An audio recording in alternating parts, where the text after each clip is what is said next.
পারুল, আমি জঙ্গলে যাচ্ছি খড়ি আনতে। তোর খাবার রেখে গিয়েছি, তুই সময় মতো খেয়ে নিস। আচ্ছা মা, তুমি খেয়েছো নাকি প্রতিদিনের মতো আজও সব খাবার আমার জন্য রেখে যাচ্ছ?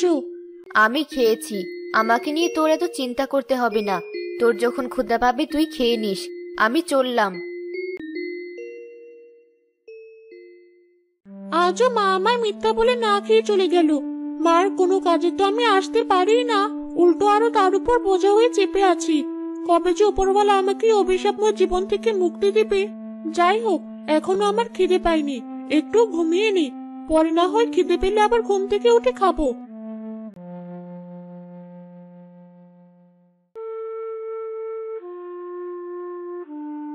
আজ আমার কপালটাই খারাপ, কোথাও সুবিধা করতে পারলাম না। ওই যে সামনে একটা বাড়ি দেখা যাচ্ছে, দেখে মনে হচ্ছে খালি। যাই, গিয়ে দেখি ওখানে কোনো সুবিধা করতে পারি কিনা। চোর পারুলদের বাড়িতে গিয়ে খুঁজে বেড়ালো চুরি করার মতো কোনো জিনিস পাওয়া যায় কিনা। কিছু না পেয়ে টেবিলে রাখা খাবারটুকু এসে খেয়ে নিল। যাক, অন্তত খাবারটুকু তো খেতে পারলাম। এখানে আর বসে থেকে সময় নষ্ট করে লাভ নেই। এত খোঁজাখুঁজি করেও চুরি করার মতো কিছু পেলাম না ভাঙ্গাচোরা কয়েকটা জিনিস ছাড়া। এখন কেটে পড়াই ভালো আমার জন্য। কে কে ওখানে? স্টিলের গ্লাস পড়ার শব্দ হলো কেন? যাওয়ার আগ দিয়ে আমার ব্যাগ থেকে স্টিলের গ্লাসটা পড়তে হলো। কে কথা বললো? চুপ, একদম চুপ। চেঁচামেচি করবি তো আমার এই চাকুটা দিয়ে তোকে একেবারে মেরে ফেলবো।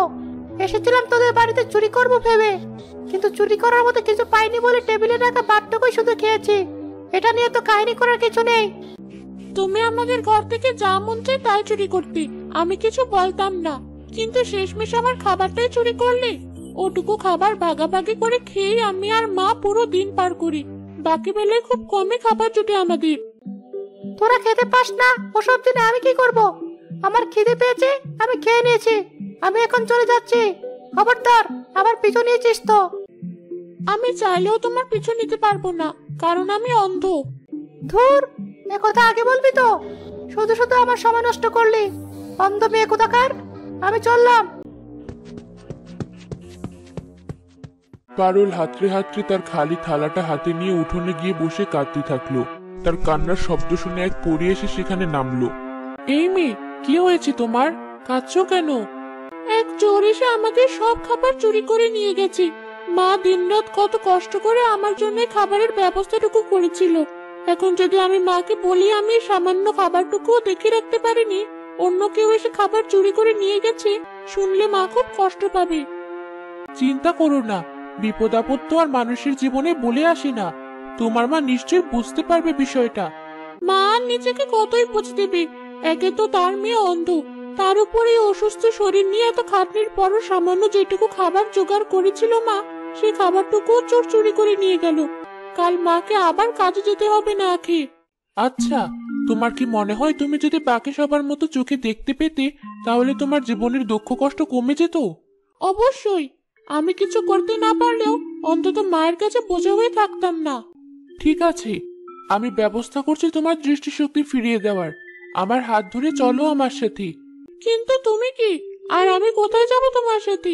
আমি পড়ি, আকাশ দিয়ে উড়ে যাওয়ার সময় তোমার কান্নার শব্দ শুনে দেখতে এসেছিলাম তোমার কি হয়েছে। তোমার কষ্টের কথা শুনে এখন আমি তোমাকে সাহায্য করতে চাই। তুমি কি তাহলে তোমার জাদু দিয়ে আমার দৃষ্টিশক্তি ফিরিয়ে দেবে? শুধু জাদু দিয়ে তো আর তোমার চোখ ঠিক করতে পারবো না আমি, সেজন্য আরেক জোড়া ভালো চোখ লাগবে। কিন্তু কে দেবে আমার মতো গরিব অসহায় মেয়েকে চোখ?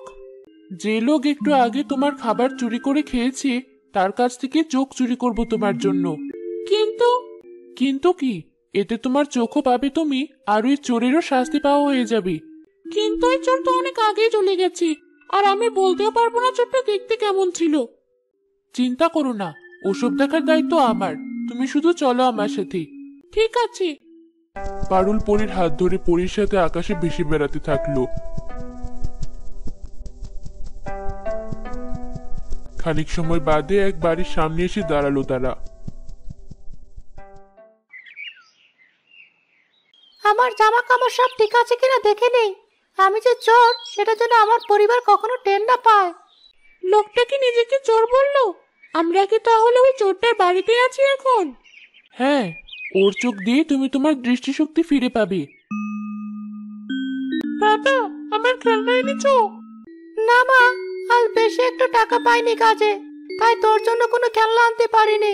অন্য আরেকদিন আনবো, ঠিক আছে? আচ্ছা বাবা।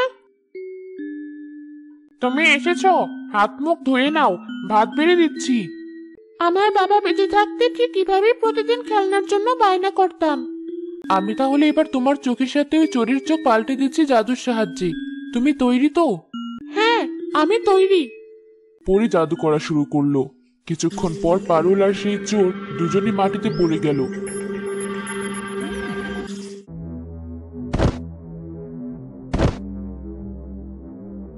কি হলো তোমার? ওভাবে পড়ে গেলে কেন? কথা বলো আমার সাথে। আমি কোথায়? হঠাৎ করে সবকিছু অন্ধকার হয়ে গেল কেন? কোথায় অন্ধকার? সবকিছু তো একদম পরিষ্কার ভাবে দেখা যাচ্ছে। তাহলে আমি কেন কিছু দেখতে পাচ্ছি না? আমি কি তবে অন্ধ হয়ে গেলাম? উপরওয়ালা আমাকে এত বড় শাস্তি কেন দিল?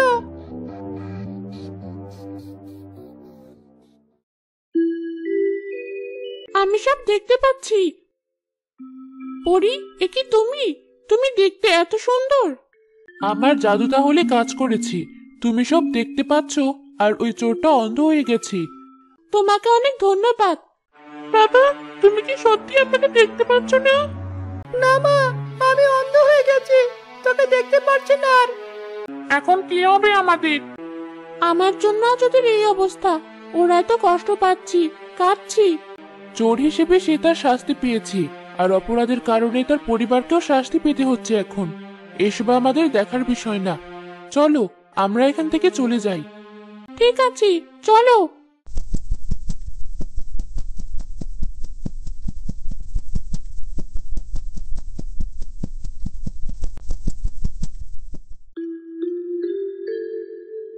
পারুল, কোথায় তুই?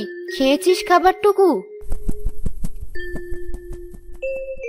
মা, আমি এখানে। ওখানে দাঁড়িয়ে আছিস কেন? চল, ঘরে চল। মা, তুমি দেখতে অনেক সুন্দর। আমার অনেক ইচ্ছা ছিল তোমাকে একটা বারের জন্য হলেও দেখবো। তার মানে তুই আমাকে দেখতে পাচ্ছিস? হ্যাঁ মা, আমি ভালো হয়ে গেছি, সবকিছু দেখতে পাচ্ছি, তোমাকেও। আয় মা, আমার কাছে আয়। আজ যদি তোর বাবা বেঁচে থাকতো, তোকে দেখে কত খুশি হতো। তুই জন্মান্ধ হলেও তোর বাবা তোকে ঠিক করার জন্য কত জায়গায় দৌড়াদৌড়ি করেছি। আজ অবশেষে তুই নিজে নিজেই ভালো হয়ে গেছিস। হ্যাঁ মা, এখন আর তোমার কোনো চিন্তা রইল না। আমি আর বোঝা হয়ে থাকবো না তোমার কাছে। তুই আমার একমাত্র মেয়ে, তুই কখনোই আমার বোঝা ছিলি না, অন্ধ হলেও না, পঙ্গু হলেও না। কিন্তু মা, তোমার জন্য আজ আমি কোনো খাবার রাখতে পারিনি। এক চোর এসে কোনো কিছু চুরি করতে না পেরে আমাদের খাবার চুরি করে খেয়ে ফেলেছি। তুই ঠিক আছিস তো? তোর কোনো ক্ষতি করেনি তো ওই লোক? হ্যাঁ মা, আমি ঠিক আছি, কিন্তু তুমি এখন কি খাবে? আমার চিন্তা করতে হবে না তোর। তুই ভালো হয়ে গেছিস দেখে আমার মনও ভরে গেছি, ক্ষুধাও চলে গেছি। যাক, ও আর এখন কাঁদবে না। আপাতত আমার আর কোনো চিন্তা নেই। আমি কদিন পর আবার আসবো। কিছুদিন পর পরি আবার কুসুমদের বাড়ি গিয়ে কুসুমের কান্না শুনতে পেল। কি হয়েছে তোমার? কাঁদছো কেন? আমার বাবা একদিন হঠাৎ করে অন্ধ হয়ে যায়। কাল সে স্বীকার করেছে আগে সে চুরি করে আমাদের সংসার চালাতো। এই কথা শোনার পর মা বাবাকে ছেড়ে তার বাপের বাড়ি চলে যায়। বলো কি? যাওয়ার আগে মা আমাকেও তার সাথে করে নিয়ে যেতে চাইছিল, কিন্তু আমিও চলে গেলে বাবার কি হবে ভেবে আর যাইনি। এখন বাবাকে নিয়ে কিভাবে কি করবো ভেবেই কাঁদছি। তোমার কি মনে হয় তোমার বাবা যদি আবার তার চোখ ফিরে পায় তাহলে সব আগের মতো ঠিক হয়ে যাবে? হ্যাঁ, বাবা আমাকে কথা দিয়েছে, সে যদি ভালো হয়ে যায় তাহলে আর চুরি করবি না, সৎভাবে জীবনযাপন করবি। তখন তুমিও তো আর কাঁদবে না, তাই না? হ্যাঁ, কান্না করার কোনো কারণ না থাকলে কেন কাঁদবো আমি? ঠিক আছে, আমি দেখছি কোনো ব্যবস্থা করা যায় নাকি।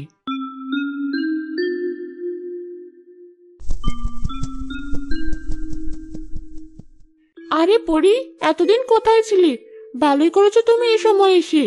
এই দেখো, ফুল দিয়ে আমি কত সুন্দর একটা মাথার তাজ বানিয়েছি। এই তাজটা তোমাকে বেশ ভালো মানাবে। ঠিক আছে, পরিয়ে দাও আমায়। বাহ, তোমাকে কি সুন্দর লাগছে। তুমি সেই চোরটার কাছ থেকে তার চোখ নেওয়ার পর তার পরিণতি কি হয়েছে জানতে চাও? ও হ্যাঁ, তার বউ আর মেয়ে অনেক কান্নাকাটি করছিল। আশা করি এতদিনে সব ঠিকঠাক হয়ে গেছে।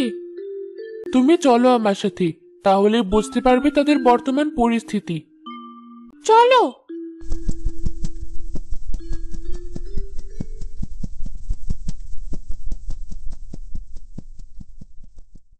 চলে এসেছি আমরা। ওই মেয়েটা কাঁদছে কেন? কি হয়েছে ওর? তোমাকে আমি সব খুলে বলছি।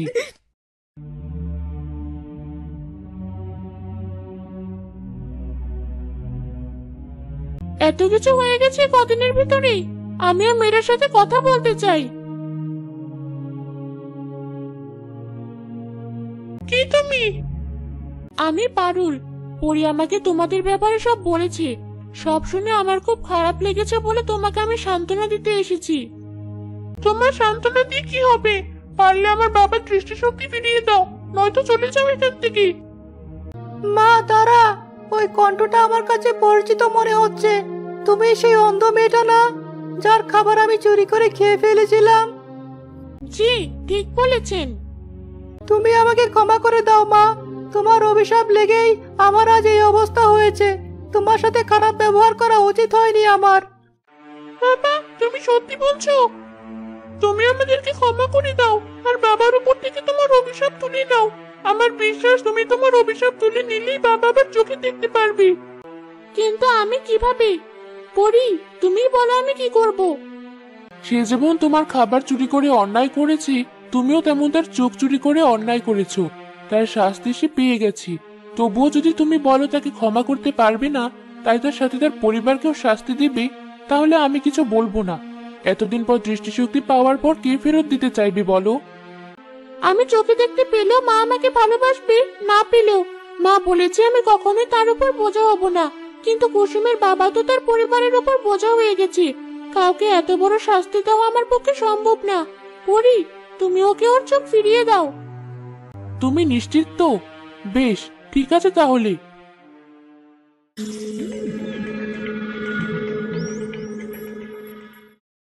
আমি আমার চোখে দেখতে পাচ্ছি। তোমাদের অনেক ধন্যবাদ। কিন্তু আমি এখনো দেখতে পাচ্ছি কিভাবে? তোমার ওই চোখ জোড়া আমার পক্ষ থেকে উপহার। এই চোখগুলো আগে আমার এক বন্ধুর ছিল, যে ছিল মানুষ হিসেবে অনেক ভালো আর ক্ষমাশীল। মৃত্যুর আগে তার ইচ্ছা ছিল এই চোখ দুটো কোনো ভালো মানুষকে দিয়ে যাবে। তার সেই ইচ্ছে আমি পূরণ করেছি। অনেক খোঁজার পর একমাত্র তোমাকে পেয়েছি আমি যোগ্য হিসেবে। তার মানে তুমি এতদিন আমার পরীক্ষা নিচ্ছিলে? হ্যাঁ, আর তুমি মহানুভবতা দেখিয়ে প্রমাণ করে দিয়েছো যে তুমি যোগ্য। আমার কাজ শেষ, আমি তাহলে চলি।